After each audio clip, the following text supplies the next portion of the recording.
Good morning guys. তো আজকে হচ্ছে ডে 3 আর এখন আমরা ট্রেকিংয়ের জন্য বেরিয়ে পড়েছি আর এখন বাজে 12:40। তো যেতে যেতে তোমাদের সাথে কথা হচ্ছে। এখন সীতাপুরের দিকে তো আর এখন খুবই তো সবে তো আমাদের জার্নি স্টার্ট, দেখা যাক কখন গিয়ে আমরা বাবার দর্শন পাই।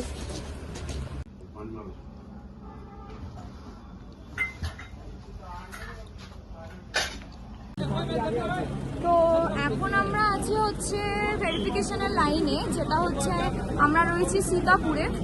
তো এখান থেকে আমরা যাব হচ্ছে সোনপ্রয়াগে, এখান থেকে 100 মিটারের এখন লাইন আছে। একবার লাইনটা আমি তোমাদেরকে শো করছি।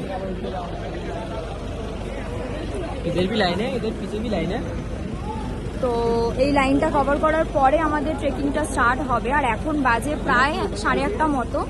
बैग चेक हो তো দেখা যাক, আমি তোমাদেরকে সমস্ত কিছু শেয়ার করব। তো ভেরিফিকেশান কমপ্লিট হওয়ার পরে আমরা এখানে ট্রেকারের লাইনে দাঁড়িয়েছিলাম। তো তারপরে এই ট্রেকারটা আমাদেরকে গৌরীকুণ্ডের রাস্তায় ছেড়ে দিয়েছিল, কারণ অনেকটা জ্যাম ছিল নাকি রাস্তা।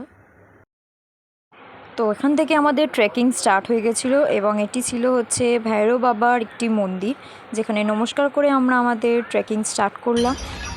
তো এখান থেকে ট্রেকিং আমাদের স্টার্ট হয়েছিল সকাল 11:30 নাগাদ। আমরা ওপরে যেতে যেতে আমাদের টাইম লেগে গেছিলো হচ্ছে 7:30 থেকে 8টা।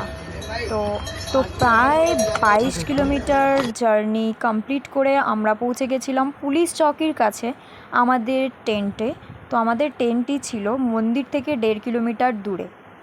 তো ওপরে যাওয়ার পরে ওয়েদার চেঞ্জের কারণে সবারই আমাদের প্রায় জ্বর চলে এসেছিলো। তো সেখানে আমরা ডিনার করতে যাইনি, মানে আমাদের টেন্ট থেকে কম্পালসারি ডিনার ছিল, কিন্তু আমরা সেখানে ডিনার করিনি। বাড়ি থেকে নিয়ে যাওয়া চিড়ে ভাজা আর রেস্ট নিতে আমরা চলে গেছিলাম। তো সকালে আমি উঠে দেখাবো আমাদের মন্দিরে যাওয়া দৃশ্য। তো ততক্ষণের জন্য টাটা।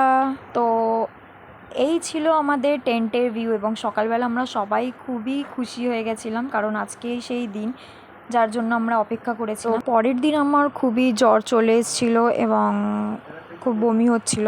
তো আমার শরীরটা খুবই খারাপ ছিল, কিন্তু তাও মনে বল নিয়ে আমরা পৌঁছে গেছিলাম মন্দিরের লাইনে। তো প্রায় 1 কিলোমিটার মতো লাইন দেওয়ার পর মন্দিরের দর্শন আমরা পেয়েই গেছি। তো সেখানে যাওয়ার পর আমার শরীর একদমই ফিট হয়ে গেছে।